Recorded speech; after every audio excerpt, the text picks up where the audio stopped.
बिस्मिल्लाहिर्रहमानिर्रहीम। अस्सलाम वालेकुम। क्राइम बुलेटिन के साथ मैं हूं सुंदस खान। शामिल करते हैं हेडलाइंस। कोरंगी बीटा चुरंगी के करीब करंट लगने से एक शख्स जहां बहाग होने वाले शख्स को छिपा एम्बुलेंस के जरिए जिन अस्पताल मुंतकिल कर दिया गया। जहां बहाग होने वाले शख्स की शनाख्त हफीज के नाम से हुई और उम्र 26 साल थी।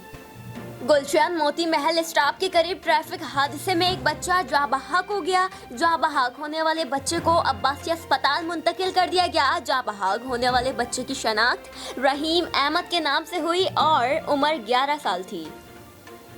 फेडरल बे एरिया में शेर आ गया, शहरियों में खौफो हिरास फैल गया। मकामी रहायशी ने सालों से घर के अंदर शेर पाल रखा था। गुज़श्ता शब नुमाइश के लिए मालिक ने घर के बाहर शेर बांध दिया। इलाका मकीनों ने 2 साल कबल भी कानूनी कार्रवाई की थी, लेकिन कोई एक्शन नहीं हो सका।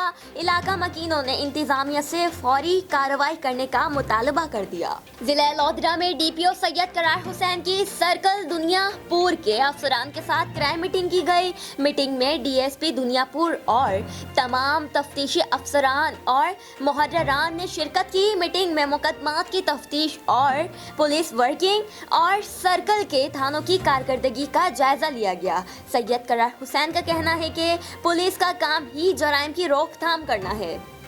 फिलहाल इतना ही। मज़ीद खबरों और अपडेट्स के लिए विजिट कीजिए हमारी वेबसाइट csnlive.tv। इसके अलावा आप हमें फेसबुक और ट्विटर पर भी ज्वाइन कर सकते हैं। देखते रहिए CSN।